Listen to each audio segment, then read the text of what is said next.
Ellos no conocen otro sistema de gobierno, no conocen cómo funciona la democracia. Y sí, tienen elecciones allí en su país, pero ellos saben que están acostumbrados a que cada uno tiene su ración. Aquí hay una forma de vivir y no conocen otra cosa, entonces se creen que eso es lo mejor. Y de alguna manera también nosotros nos hemos criado en nuestro ambiente y nos creemos que eso es lo mejor. Luego cuando conocemos otros estilos de vida, otras formas de vivir, ya decimos, oye, si lo mío parece que no era lo mejor. ¿Por qué creen que todos somos muy orgullosos de nuestro país, de nuestro estado, de nuestras costumbres? Porque nos creemos que lo nuestro es lo mejor, hasta que conocemos otras cosas que son mejores y entonces decimos, yo creí que lo mío era lo mejor, pero parece que no es así. Bueno, los israelitas en 400 años viviendo como esclavos, se acostumbraron a que esa era la forma de vivir. Ahora, sufrían, claro que sufrían, y empezaron a ser golpeados y de hecho cambiaron muchas normas, les empezaron a exigir más, que produjeran más, así que llegó un punto que ellos ya estaban hartos, estaban cansados de vivir en la esclavitud y sabían que no estaban bien, así es que Dios les manda un libertador que es Moisés, ¿verdad? Y bueno, recuerdan las 10 plagas, recuerdan cómo salen libres, cómo se van hacia el desierto, cómo atraviesan el mar rojo, y estando en el desierto, y vivir en el desierto no es tan bueno, ¿verdad? No es tan bonito, no es tan fácil. Entonces cuando ellos empiezan a vivir, a enfrentar las dificultades del desierto, que ven que no era tan fácil, estaban viviendo ya como libres, no eran esclavos, pero estaban en el desierto. Estaban en una tierra peligrosa, en una tierra donde ellos tenían que buscarse cada uno su comida, ¿no? No tenían una ración que les proporcionasen. Así que todos empiezan a pensar ¿en qué? En Egipto. Dicen, ojalá estuviéramos en Egipto, porque allí teníamos melones, allí teníamos carne, allí teníamos cebollas, teníamos de todo. Fíjense, ya tenían de todo.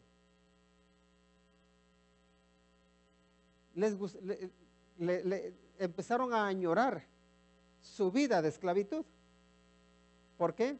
Porque se creían que la vida de libertad era más fácil. Pero después de la esclavitud, entran al desierto. En el desierto empiezan a haber muchos problemas y anhelan regresar atrás.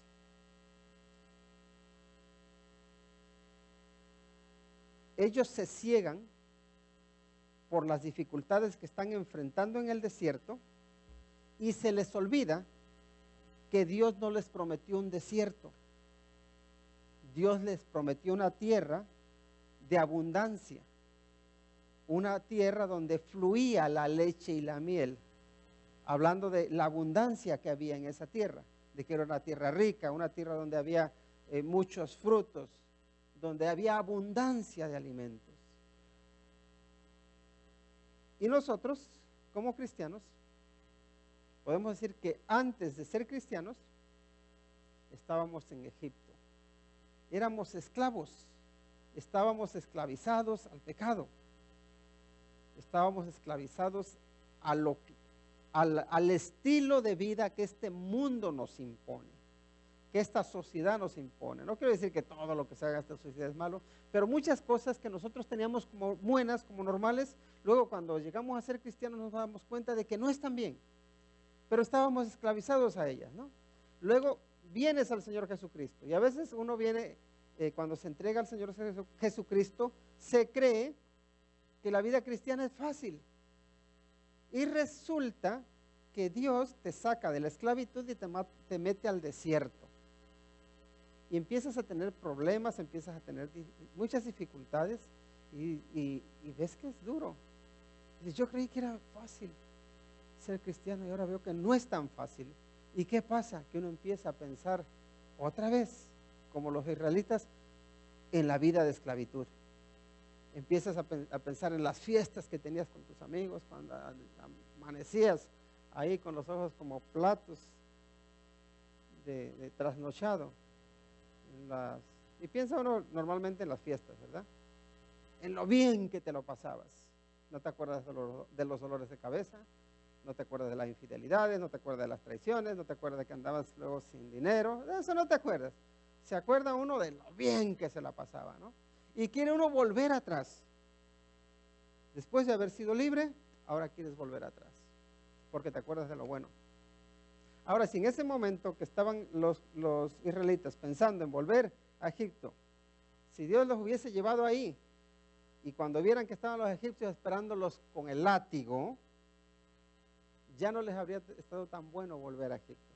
Ya se les habrían olvidado la carne. Habrían dicho, prefiero comer frijolitos que estar comiendo carne y con azotes.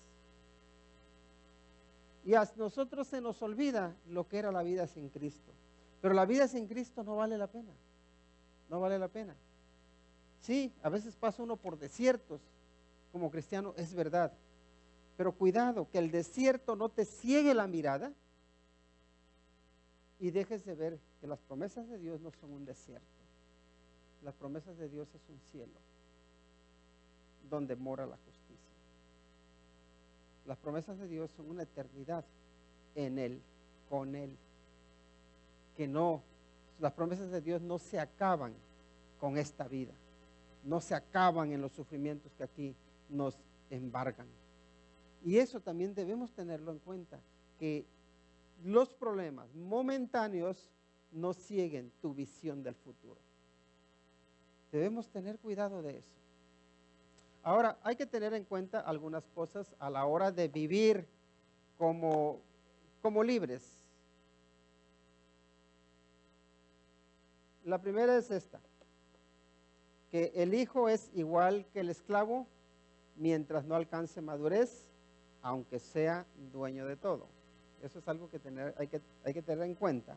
Dice el versículo 1, pero también digo, entre tanto que el heredero es niño, en nada difiere del esclavo, aunque es señor de todo. Y aquí la idea que nos está dando es podemos pensar en algunos hijos de los reyes, ahí los reyes judíos o israelitas. Vemos cómo a veces los niños, hay un caso en el que un niño se queda huérfano y es rey. Con 8 años es rey. Y uno piensa, a ver, ¿qué puede hacer un niño de 8 años? No gran cosa. Lo que puede hacer es lo que sus tutores, lo que sus cuidadores le digan. Y era el rey porque a él le correspondía la corona por su sangre, por su familia, pero había otros que lo mandaban, hasta que él llegaba a cierta edad y ya tomaba decisiones. Ahora con los hijos pasaba igual, y especialmente podemos pensar en los romanos. Los romanos tenían a sus hijos bajo tutores griegos. Los griegos eran esclavos. Recuerdan que primero estuvo el imperio griego fue derrotado por el imperio romano. Ahora los griegos tenían fama o eran los intelectuales, eran los que conocían de cultura, de letras, de medicina y de todo. Los romanos eran un poco los que tenían menos conocimiento. Entonces, ¿qué pasa? Que en muchas casas de romanos tenían a los esclavos griegos que eran los que instruían a los niños. Entonces, los niños eran los herederos, pero entre tanto que eran niños, no había diferencia entre el niño y el esclavo. ¿Por qué? Porque el niño no podía tomar decisiones. El niño estaba en la misma condición que los esclavos, en el sentido de que todavía no podía ejercer el poder, todavía no podía adueñarse o tomar decisiones sobre lo que le correspondía. Entonces, aquí, si hacemos una similitud, como cristianos, les pregunto, ¿ven mucha diferencia ustedes entre un cristiano y un no cristiano? Respecto a, por ejemplo, la lluvia. Dios hace llover ¿sobre qué? Sobre justos e injustos. Si tiembla, el terremoto es para todos. Si hace calor, el calor es para todos. Entonces, somos hijos, si hemos nacido de nuevo, si tenemos el Espíritu Santo en nuestra vida, pero en realidad vivimos igual que todo mundo. Y en el futuro, cuando ya nuestro cuerpo sea redimido, en la resurrección, cuando el Señor Jesucristo venga, entonces dice, la Biblia nos dice que en aquel día veremos la diferencia de entre el vivir justamente y el vivir injustamente, el ser hijo de Dios y no ser hijo de Dios, el ser heredero o ser esclavo. Pero hoy por hoy podemos decir que vivimos un poco como los esclavos del pecado. ¿Por qué? Porque estamos dentro de un mundo que está contaminado por el pecado y vivimos en un cuerpo que también está contaminado por el pecado, ¿o no? Todos lo tenemos. Entonces, entre tanto que el hijo es niño, es como un esclavo. Pero hay una diferencia, dice, es dueño de todo. Eres dueño. Entonces ahí uno tiene que pensar en cuál es la posición que tienes en Cristo Jesús. ¿Qué es lo que te define a ti?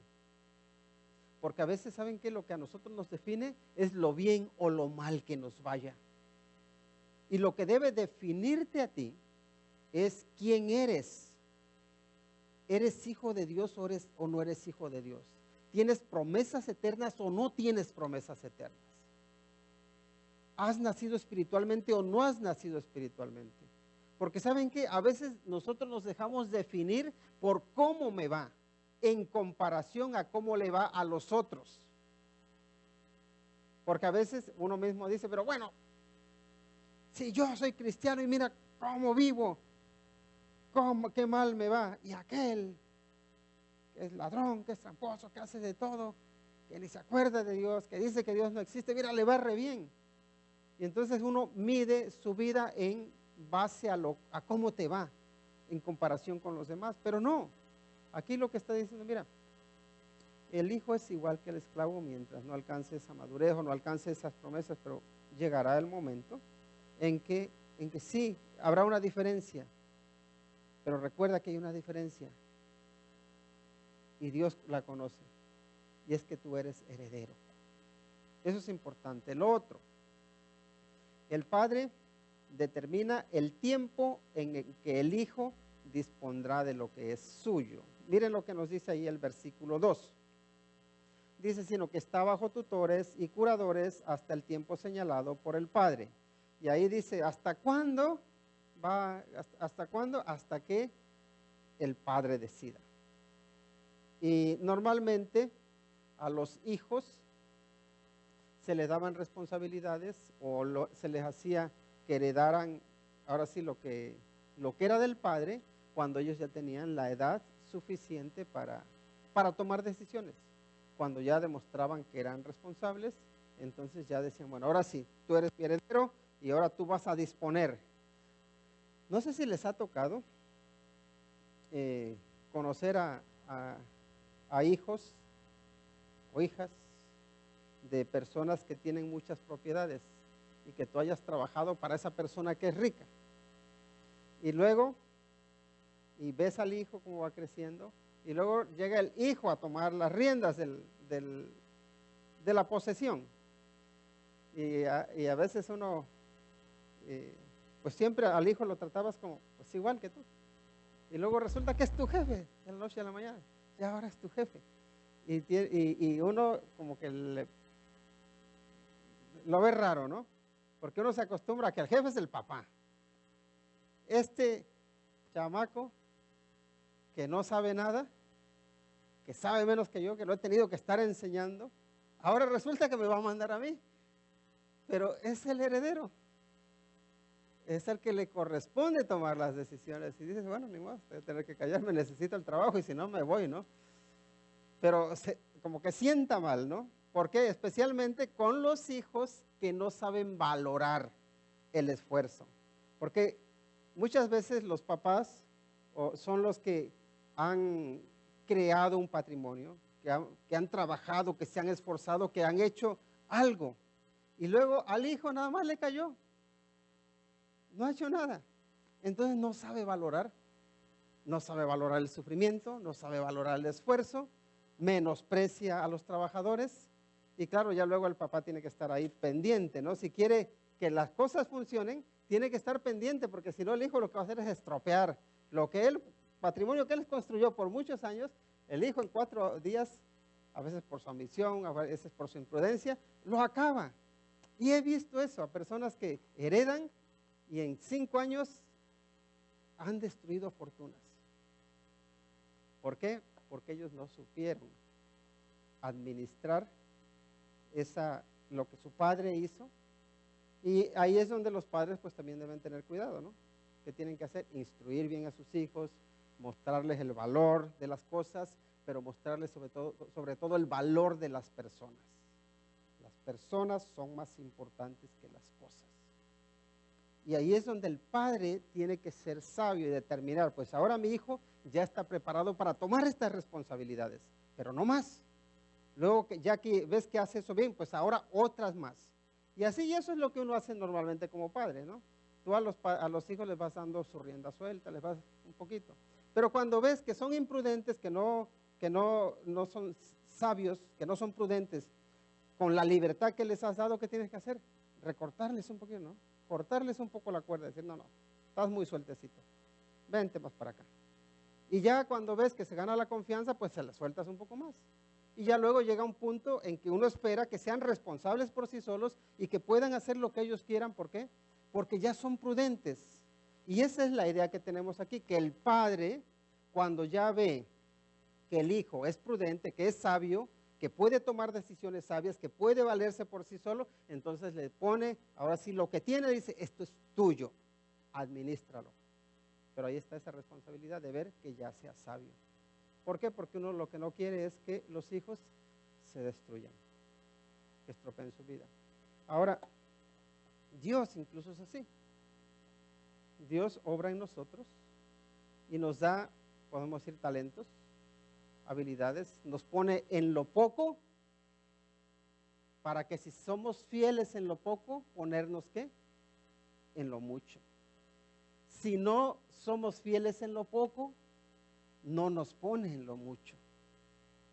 Entonces Dios sí pide responsabilidades de nosotros, quiere que seamos fieles en lo poco. Y la pregunta es, ¿somos fieles en lo poco? Eso tendremos que examinarlo, ¿no? Ahora, el padre dispondrá o determina el tiempo en que el hijo dispondrá de lo que es suyo. Otro punto. Cuando éramos niños, vivíamos en la esclavitud a la que el mundo está sujeto. Cuando éramos niños, y fíjense lo que les estoy diciendo. Mire el versículo 3, dice, así también nosotros, cuando éramos niños, estábamos en esclavitud bajo los rudimentos del mundo. Les hablo como en pasado, como que si ya no fuésemos niños, dando por hecho de que ya no somos niños. Y veo algunos que sí son niños. Por lo menos en edad. Y luego hay otros que son niños en conducta, en madurez, aunque la edad sea mucha. La pregunta es, nosotros aquí, ¿somos niños? Hablando ahora sí de madurez, ¿somos niños o ya somos maduros? ¿Podemos disponer de las herencias que Dios tiene para nosotros y ser administradores sabios o no? Y quizá se podría preguntar de esta manera, ¿las bendiciones que Dios te da a ti, las administras sabiamente o las estropeas o las menosprecias? Dice que cuando éramos niños vivíamos en la esclavitud a la que el mundo está sujeto. El mundo está sujeto a esclavitud, sí. Y se los puedo poner de esta manera. Miren, creo que una realidad de todos nosotros sin Cristo es esta, que somos conscientes de algunas áreas de nuestra vida que no están bien y somos incapaces de dominarlas. Hay áreas en nuestra vida que no están bien y sabemos que no están bien, pero no podemos vencerlas. Esa es esclavitud. Mucha gente alardea de decir, yo tengo este vicio, pero lo dejo cuando quiera. Y lo dicen así, yo cuando quiera dejo de beber, yo cuando quiera dejo de jugar. Pues a ver, demuéstralo. Es que no quiero. Y se engaña uno, porque muchas veces no es que no quieras, es que no puedes. Yo cuando quiera dejo de decir mentiras. Cuando quiera.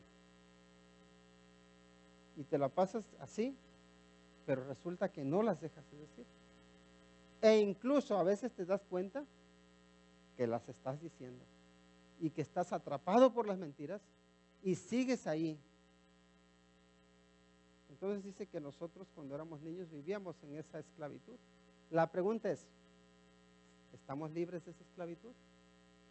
Es decir, y miren, yo no quiero decir que no haya pecado en nuestra vida. Todos nosotros tenemos pecado en nuestra vida. Y la Biblia dice que si alguien dice que no tiene pecado es mentiroso. Ahora, hay una pregunta que les quiero hacer, y es esta. ¿Es posible vivir sin pecar? Es decir, ¿es posible vivir sin practicar el pecado? Y uno rápido se va ahí a 1 de Juan, donde dice, si decimos que no tenemos pecado, le hacemos a él mentiroso y la verdad no está en nosotros. Entonces decimos, no se puede vivir sin pecar. Ahora, por otro lado, Dios nos manda en su palabra, dice, sed santos porque yo soy santo, dice el Señor. Eso implica dejar de pecar. Entonces uno se encuentra en este dilema. Dices, bueno, por un lado dice que si yo digo que no tengo pecado, dice que soy mentiroso. Y el pecar ya estoy mintiendo, ¿no? Pero por otro lado me dice que deje de pecar. De hecho nos dice que nos vistamos del Señor Jesucristo y que hagamos morir lo terrenal en nosotros. Entonces, claro, la pregunta que uno se hace es esta. ¿Puedo vivir sin pecar o no? Y les voy a decir, sinceramente yo sí creo que se puede vivir sin pecar. ¿Cuánto tiempo? No lo sé. Pero creo que sí se puede vivir sin pecar. Ahora, lo que no se puede vivir es sin pecado. Y no es una contradicción. ¿Por qué? Porque el pecado es algo que llevamos en nuestra carne, en nuestro ser. O sea, nadie puede decir que no tiene pecado. ¿Por qué?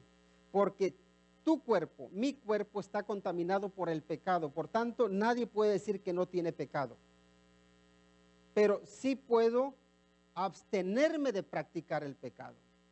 No por mi fuerza, no por mi poder, sino por el poder que Dios da. Por eso nos dice la palabra de Dios de que o vivimos por el Espíritu o vivimos por la carne. Luego llegaremos a eso aquí mismo en Gálatas al final. Entonces la pregunta, ¿es posible que un cristiano pueda vivir guiado por el Espíritu Santo? Sí, es posible. Ahora, ¿es posible que un cristiano pueda vivir guiado por la carne? Sí, somos ejemplo de ello, constantemente. Ahora, ¿se puede vivir sin pecar? ¿Se puede vencer al pecado? Creo que por la gracia de Dios, por su poder, sí se puede. Por nosotros, no, porque el pecado mora en mí, pero en Cristo Jesús sí hay victoria sobre el pecado. Así que no somos las pobres víctimas que decimos, yo ya no puedo, porque hay personas que así he escuchado, es que la carne es débil, me dice uno, sinvergüenzón, que la carne es débil. Como diciendo, es que entiéndeme, tú sabes que tengo que pecar. Y así somos nosotros. De alguna manera nos justificamos diciendo es que soy débil, estoy todavía en la carne. Lo que estás haciendo es buscar pretextos. Y no hay que buscar pretextos. Por eso debemos pensar en que cuando eras niño, pero ya se supone que debes ser maduro en Cristo Jesús. Ahora hay que tener en cuenta lo que nos dice Gálatas, ahí los versículos 4 y 5, ya se lo saben de memoria, ¿no?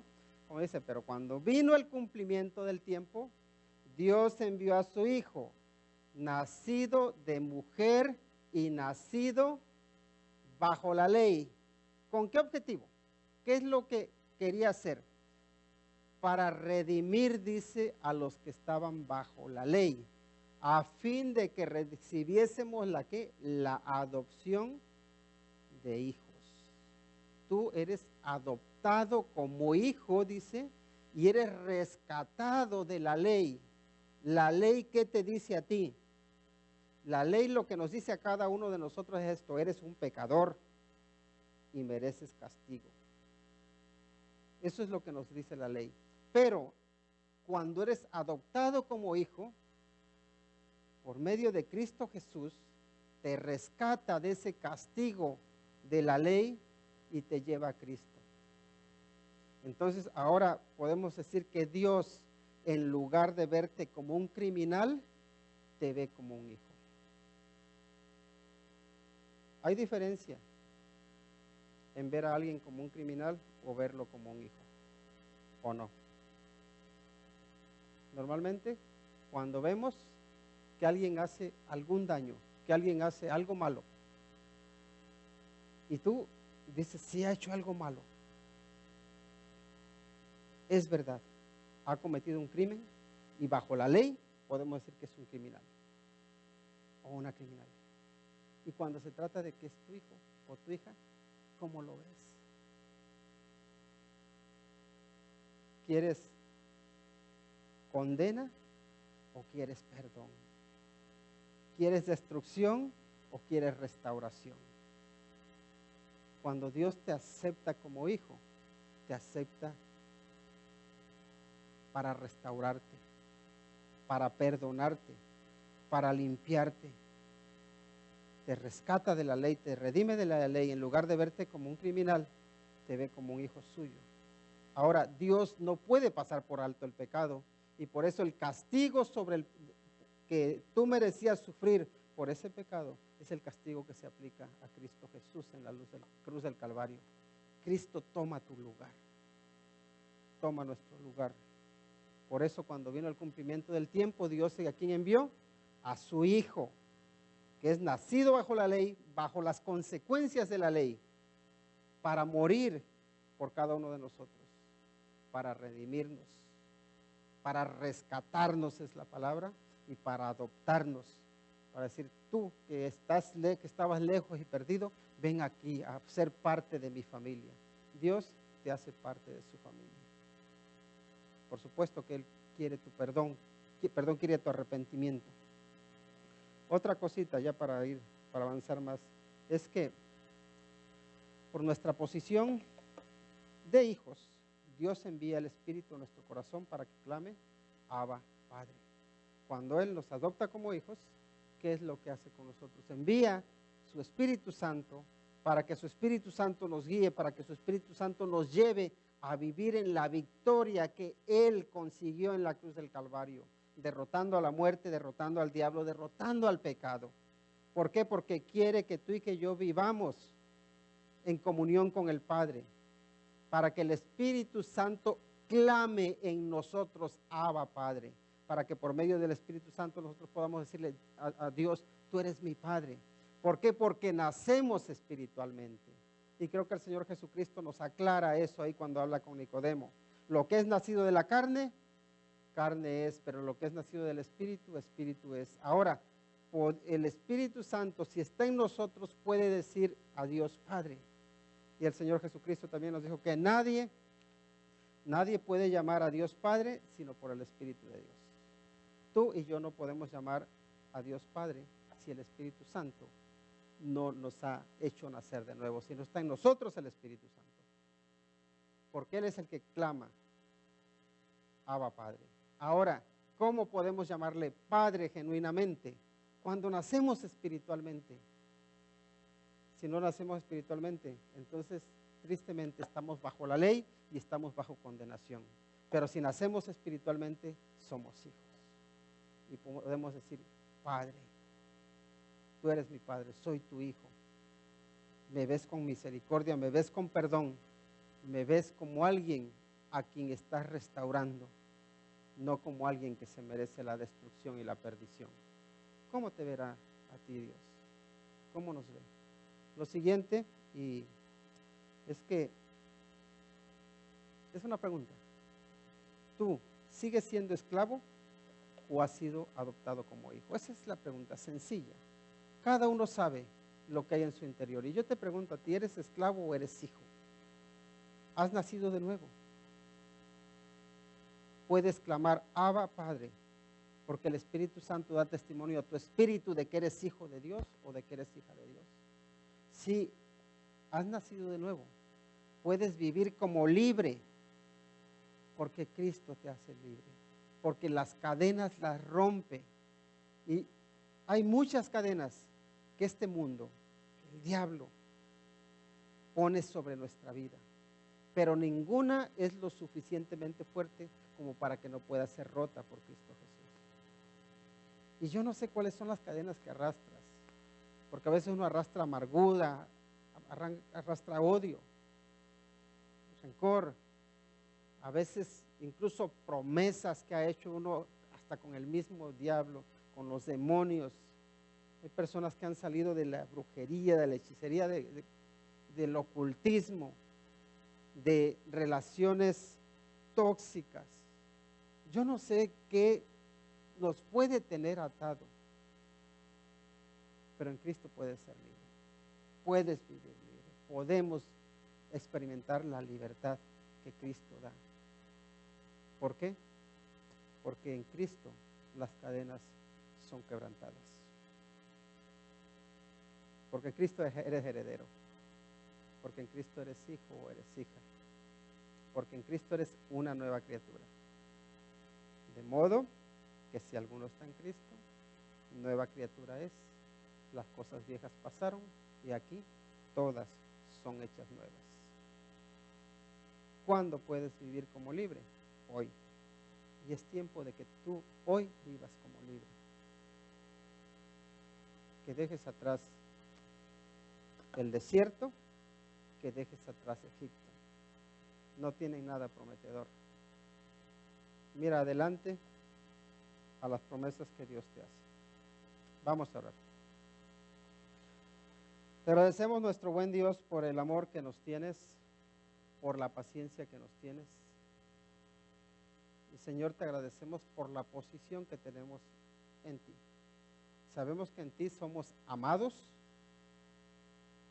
que en ti somos perdonados, que en ti somos salvos, que en ti pertenecemos a tu familia, que en ti podemos decir que somos hijos de Dios, que en ti tenemos una morada eterna en los cielos, que en ti podemos vencer el pecado, que en ti somos libres. Señor, por favor, ayúdanos a vivir en la libertad que Cristo Jesús compró, logró para nosotros en la cruz del Calvario. Y si alguien, Señor, no te conoce, por favor, rescátale, libérale, sálvale. Señor, pedimos de tu bendición en el nombre que es sobre todo nombre, el nombre de Cristo Jesús. Amén. Vamos a